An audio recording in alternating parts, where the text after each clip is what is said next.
Hello, my name is Andrew Traherne and I work for UK Biobank. I'm also a participant. Many of you will have heard about the independent UK Biobank Ethics and Governance Council. I'm here this afternoon with Professor Roger Brownsword, who chairs that council, to find out a little bit more about what the council does and how it acts. Roger, what is the Ethics and Governance Council? I mean, how does it work? Who are the members and how often do you meet? The council, Andrew, as you just said in the introduction, is independent. In the annual review that you have, the 2013 annual review just published, there's quite a lot about the council's remit and its membership. It's all quite formal, and formally we're there to act as stewards of the Ethics and Governance Framework, which is the overall overarching framework. We're there to advise on the interests of participants and the public, and we're there to keep a gentle eye on the activities of Biobank, but we're not an inspectorate. And we're a small group, there are only a dozen of us. We come from a different, variety, I should say, of backgrounds in law and ethics, in medicine, social science, and so on. And I guess for me, the easiest way of capturing what we're about is something that my predecessor, Graham Laurie, said, which is that we act as critical friends in relation to UK Biobank. We're friends. We share the same project, but we're critical. We're at a distance. How do you appoint members to the EGC? Yeah, when we have vacancies, the vacancies are advertised, publicly advertised. We apply the Nolan principles, we interview, and then we make recommendations for the appointment of members. And those members will sit for an initial period of 4 years on the council, which can be renewed for up to a maximum of 7. So these are members of the public who, for one reason or other, feel that they have the experience that could be of benefit to the EGC and to UK Biobank more generally? Yes, yes, that's right. They have experience, they have an interest in the project. Why was it thought important to establish Ethics and Governance Council? It was important because when the public engagement prior to setting up Biobank was undertaken, one of the strong messages was there needed to be an independent guardian, really, of the participants' interests. Unlike a typical research project where a participant is told or invited to participate for a particular research purpose, investigation into one of the cancers or coronary disease, something of that kind. With Biobank, the participants are giving an authorization for a very, very broad sweep of research purposes, which are all health related in a general sense, but we don't know in advance precisely which kind of diseases will be investigated by researchers.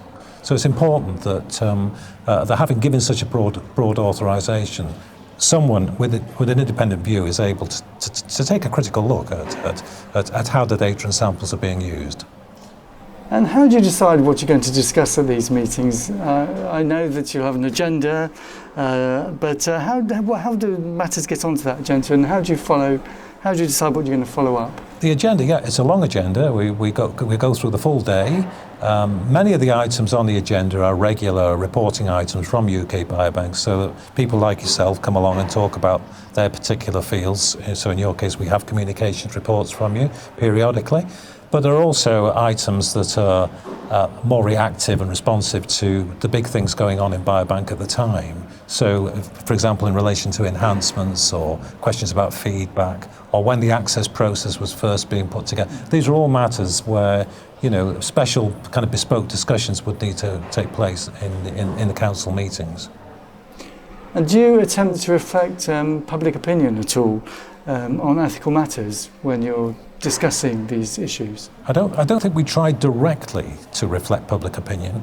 I mean, part of our mandate is to keep an eye on the use of the resource relative to the public interest, but I don't think public interest is synonymous with public opinion as such.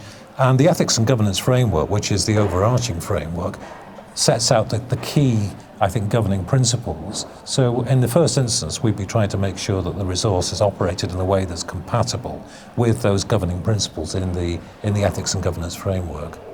Well, of course, I mean, having said all that, if there were strong public opinion for or against some sort of activity in Biobank, this would be something that I'm sure Biobank would take account of anyway, but we would, of course, encourage them to address whatever public concerns there were. Can you give some examples of the way in which you think the EGC has helped to shape UK Biobank? Well, during my time, which is now three years plus, there have been two big issues that I think we've tried to assist Biobank with. One has been to fine-tune the access process, because the applications are going in through Biobank, not through the EGC. Biobank, in its access subcommittee, will adjudicate those applications. We're trying to make sure that novel ethical issues get properly identified and addressed in that process. That's one thing. More recently, we worked very intensively with UK Biobank on the development of the protocols for the return of findings in relation to the imaging pilot. And I think in both cases we've tried to instate better practice, ethical practice at Biobank. But in the end, of course, it's for Biobank to make those decisions, and we can just keep asking the questions. UK Biobank hopes to be around for a very long time. Nonetheless, how do you hope that the EGC might be remembered in years to come? I'd like to think that the EGC will continue to operate alongside UK Biobank. I think that's one of the novel features of this. It would evolve with UK Biobank, but in due course, we'd come to be seen as a council that had tried it, not so much to facilitate the science, but Biobank will be a world-leading resource, we hope, for the scientific community, but to make sure that the science is done in the right kind of way, that the resource is managed and operated in the right kind of way, so that Biobank becomes a model not only for best science, but for best ethical practice too, in relation to these big Biobank projects. Roger, that is really very interesting. Thank you for taking the time to speak to us today. Many thanks for watching this video. If you have any further questions, please do make contact with either the UK Biobank or UK Biobank Ethics and Governance Council via the web links on this page. Thanks very much.